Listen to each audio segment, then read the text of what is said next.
Baby killer Blinken is in hot water. Antony Blinken is in hot water. There are calls for him to resign. Let's get into this clip here from Fox News, and then we'll go to the article that made a lot of people's heads turn, but not mine. Why do they want Antony Blinken to step down? Listen to this. Secretary of State Antony Blinken facing calls to resign from Republicans and Democrats. Gillian Turner joining us. Gillian, walk me through why they want Blinken gone. So, Stuart, the State Department during the war in Gaza has gone to quite painstaking efforts to convey a balance, as they call it, between supporting Israel's right to self-defense and criticizing their conduct in the war in Gaza. But now President Biden's left flank is just striking out on their own and calling for the secretary to step aside. Rashida Tlaib is the latest to join this call. Take a look at what she posted on Twitter, or X, excuse me. She writes, Secretary Blinken lied, people went hungry, and some died. He needs to resign now. The government, as we know, has deliberately and systematically blocked food, medicine, medical supplies, fuel, tents from entering Gaza for almost a year now. Have been forced to eat grass, animal feed, just to survive. The reality, though, on the ground is a lot more complicated. The truth being closer to Hamas is actually blocking international aid from reaching its very own people, as Netanyahu just reminded the world a moment ago. Hamas steals the food. So first of all, she's lying. So you got to remember again, both right media and, conservative media and liberal media back and defend Israel. So always keep that in mind. And then they hike the prices. They feed their bellies, and then they fill their coffers with money that they extort from their own people. They sell the stolen food at exorbitant prices. And that's how they stay in power.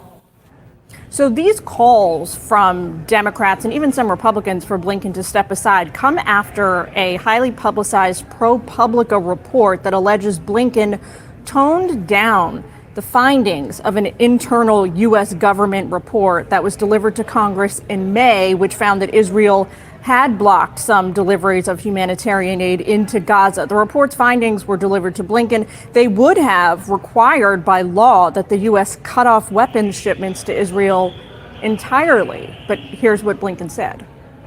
In our judgment, this is not and has not been a deliberate attempt to deny people what they need. So, Stuart, it's no secret that progressives on Capitol Hill stand firmly against Israel in this war. But now it seems that Democrats are taking things a step further. They're going on offense against their own party's officials, Biden administration officials, who are not openly denigrating Israel's right to exist. So notice what she did there at the end, right? It was already reported that there's bipartisan support for Antony Blinken to resign. Notice at the end of that clip, she said, these Democrats, these left Democrats are going against their own party and da-da-da. Notice how she left the bipartisan shit out at the end and didn't mention that Republicans are calling for him to resign as well. So you see the propaganda with corporate media. Common Dreams were the first ones that I saw call this out. Blinken faces calls to resign over a lie that Israel is not blocking Gaza aid. Eric, if you have time, can you Google in the background? Can you Google and see if Antony Blinken has dual citizenship? Because if so, I want to make a point. When a senior American official lies to Congress in the middle of a genocide so that the government can keep funding that genocide, he is deliberately flouting the law and prolonging the suffering of millions of innocent people.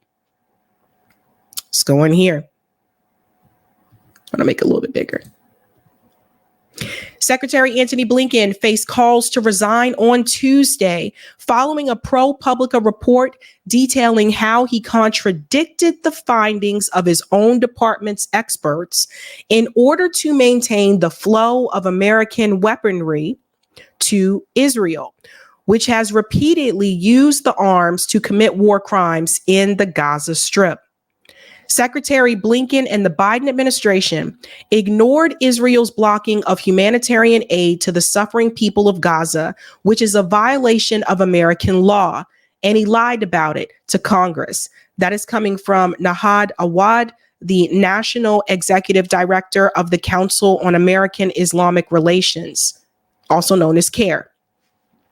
When a senior American official lies to Congress in the middle of a genocide so that the government can keep funding that genocide, he is deliberately flouting the law and prolonging the suffering of millions of innocent people who desperately need our government to stop funding their slaughter.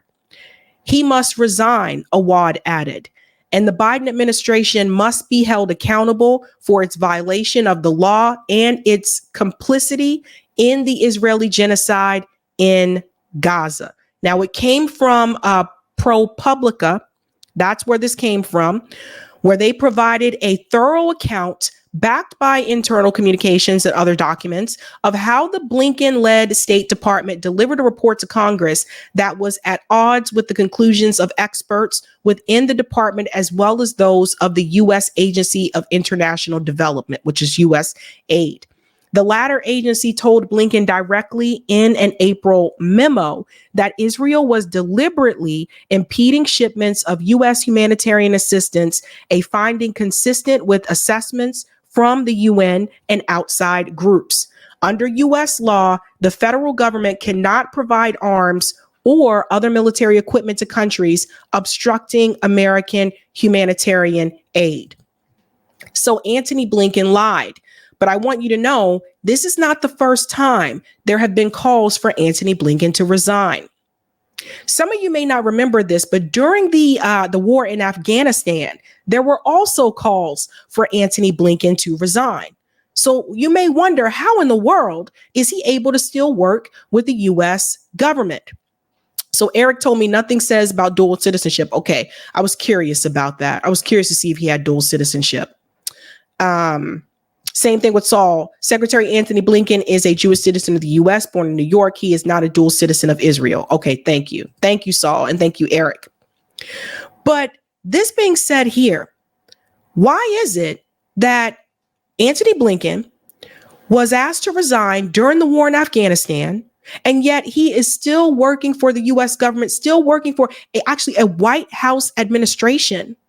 So that tells you right then and there that Antony Blinken is not someone that has done a good job when it comes to war. And yet he is a part of a presidential administration. That should have never happened. Now, what was interesting is that there was an interview with Antony Blinken on Morning Joe. I want to go ahead and bring this up because not once during this interview, and this is recent, do they mention anything about that report. Let's dive in here. Israeli officials say they have instructed their military to continue fighting Hezbollah with, quote, full force. The prime minister's office released a statement this morning, adding Israel has not yet responded to calls from the United States and several other countries for a temporary ceasefire. The proposal unveiled last night amid growing fears the escalating attacks across the border could lead to a wider war. And joining us now here in studio in New York, Secretary of State Antony Blinken. He worked on the sidelines of the UN General Assembly to get that ceasefire proposal on the table. Also with us, NBC News Chief Foreign Affairs Correspondent, the host of Andrea Mitchell Reports. Our good friend Andrea Mitchell joins us as well. Good morning to you both. Mr. Secretary, let's start there. So this is a proposed 21-day ceasefire between Israel and Hezbollah. What more can you tell us about the particulars of it and where Israel stands on it now? Look, just take a step back for a second, Willie, and understand why this is needed and what Israel is legitimately trying to accomplish. Ever since October 7th, Hezbollah in the north has been firing rockets into Israel. Israel's responded, but Hezbollah was trying to create another front as Israel was dealing with the situation in Gaza. And as a result of that, some 70,000 Israelis in northern Israel were forced from their homes. Lebanese were also forced from their homes in southern Lebanon. How can you talk about Israelis forced from their homes when Palestinian people have been forced from their homes for decades by the IDF, by the state of Israel? How can you talk about that? So notice the compassion that he has when Israelis are forced from their homes. But to sit there and pretend like Israelis are not forcing Palestinians from their homes and haven't been for decades. For Israel, there is a strong, strong desire to create an environment in which people can go back to homes. Kids can go back to school. And any country would feel the same way. Now, we believe that the best way to get that done is through diplomacy, to get an agreement that would create a secure environment, forces pulling back from the border, people having confidence to go back to their homes. Conversely, getting into a full-scale war is not the way to achieve that objective. There's no way in that situation that people are going to be able to go back. So you have much of the world coming together, calling for this 21-day ceasefire to give us some time, to give us some space to see if we can get a diplomatic resolution that creates that environment to get people home. What do you say, Mr. Secretary? I know you've heard this directly to Israelis who say there is no such thing as a ceasefire with a terrorist group, whether it be Hamas or Hezbollah. They're going to continue to do what they do. It's in their charters to destroy Israel. Their goal is to wipe Israel off the map, ultimately. So what is the argument to the Israelis that a 21-day break might actually lead to some kind of a peace? Well, notice what they did there. They continue to repeat the rhetoric from the old charter and not the rhetoric from the new charter. I think the argument is that the alternative, potentially a full-blown war, is going to be bad for everyone involved, and it's not going to achieve the objective of getting people home. Israel was in Lebanon for a long time, up to 2000, 15 years, bogged down there. And yes, when they got out, all of these groups were supposed to disarm. Hezbollah didn't, and it has posed a threat to Israel ever since. Let's pause here for a second. So problem number one, and we'll take this off the screen because we have to move forward from the explosion thing. Problem number one,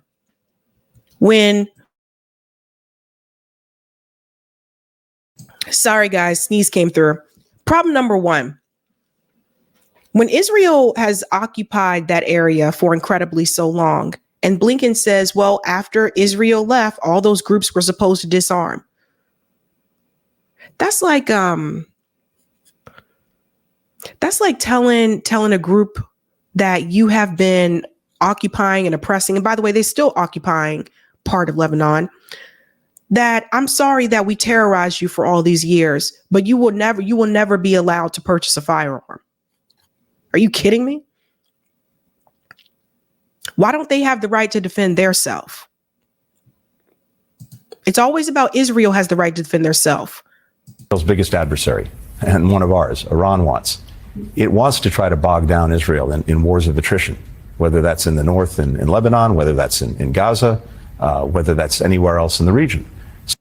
So all of these countries want a 21-day ceasefire along Israel-Lebanon border.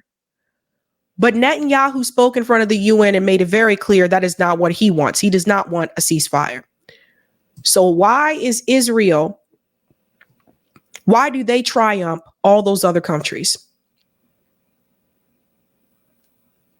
There's a lot of money that is flowing. We always got to take it back to the money, right? There's a lot of money that is flowing, ladies and gentlemen. A lot of money. And it's the war machine. Antony Blinken is lying to you. I want everyone to really understand they are lying to you. He wants it to happen. Just like he lied about Israel blocking humanitarian aid in Gaza. As the report, that was a leaked report, by the way, as the report shows, that was not the case. As the report shows, Antony Blinken knew that Israel was blocking the aid. When he testified in front of Congress, he lied. So he lied to Congress. Antony Blinken should not only have to resign, Antony Blinken should be fired. And he should never be able to have clearance to step foot in a U.S. federal building again, period. He has been working on the behalf of what Netanyahu wants. I've been trying to tell people about this for the longest time. They don't want a ceasefire. If they really, truly wanted a ceasefire, the U.S. government wouldn't continue to give Israel the weapons. They know what they're doing. This is a game. Call for the ceasefire, give them the weapons anyway, so AIPAC won't come after us and I can keep my job. These politicians, it's like they're being held hostage. And if they really have a problem with that, they can quit. They don't have to keep these jobs. They keep them because they're comfy and they're cushy. Look at all the staffers that left the Biden administration because they didn't want any part in this. They didn't want any parts. Antony Blinken wants to participate.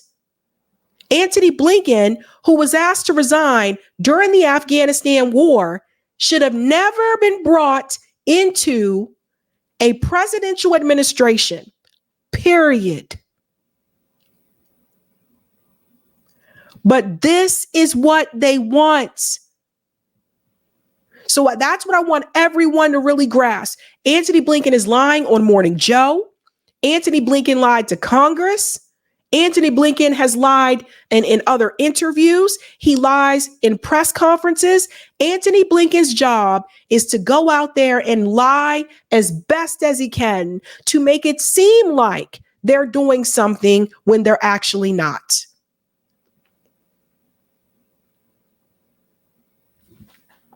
You know what's sad? If Donald Trump were president right now and all this was happening, we've had thousands of people out in the street.